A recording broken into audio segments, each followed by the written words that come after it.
সরকারের বয়স 13-14 দিন, প্রশাসকের বয়স মাত্র 5 দিন।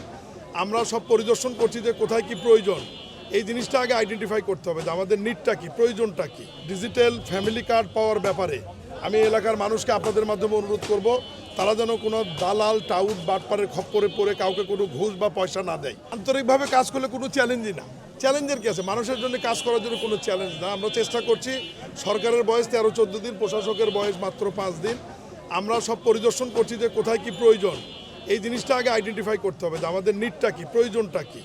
আমাদেরকে মাননীয় প্রধানমন্ত্রী নির্দেশনা দিয়েছেন, আমরা উত্তর এবং দক্ষিণ সিটি কর্পোরেশনে কিছু চলমান প্রকল্প আছে, খাল খনন অনেক, এগুলো আমরা ঘুরে ঘুরে দেখছি।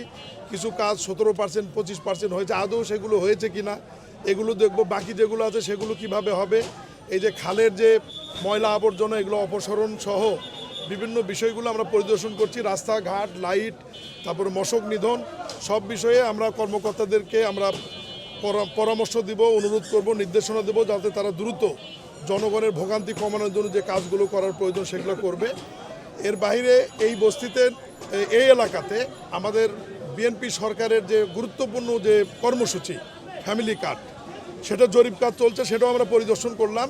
বাড়ি বাড়ি গিয়ে আমাদের স্কুল টিচার, সমাজকর্মীরা তারা এই তথ্যগুলো নিচ্ছে এবং 10ই মার্চ আমরা পাইলট প্রকল্প হিসাবে যে 14টি জায়গায় বাংলাদেশের এটি উদ্বোধন হবে, কাজ শুরু হবে। তার মধ্যে এই করাইলটাও রয়েছে, এই এলাকাও রয়েছে। ডিজিটাল ফ্যামিলি কার্ড পাওয়ার ব্যাপারে আমি এলাকার মানুষকে আপনাদের মাধ্যমে অনুরোধ করব, তারা যেন কোনো দালাল টাউট বাটপারের খপ্পরে পড়ে কাউকে কোনো ঘুষ বা পয়সা না দেয়। এটা একদম সরকারি কর্মকর্তারা যেভাবে তালিকা করছেন, যেভাবে বাড়ি বাড়ি গিয়ে জরিপ করছেন এবং যাদের প্রাপ্য হত দরিদ্র এবং নিম্ন আয়ের মানুষ, তাদের কাছে সরকারি কর্মকর্তারা এই ডিজিটাল কার্ড নিজেরা পৌঁছে দেবেন এবং তাদের নিজস্ব বিকাশ অ্যাকাউন্ট হোক, নগদ অ্যাকাউন্ট হোক, ব্যাঙ্ক অ্যাকাউন্ট হোক, তারা যেটা চয়েস করবে সেই অ্যাকাউন্টে সরাসরি মাসের 1 থেকে 7 তারিখের মধ্যে টাকাটি পৌঁছে যাবে। পুরানো বোঝা আমাদের উপর দিয়েন না, পুরনো অভিযোগও করেন না। আমরা জাস্ট কাজ শুরু করেছি, আমাদের কাজটা আপনারা লক্ষ্য করেন, খেয়াল করেন। আমাদের কিছুদিন যাওয়ার পরে তখন অভিযোগ আকারে আমাদের কাছে নিয়ে আসেন যে আপনারা এই বলেছেন, এই হচ্ছে বা এই হচ্ছে না।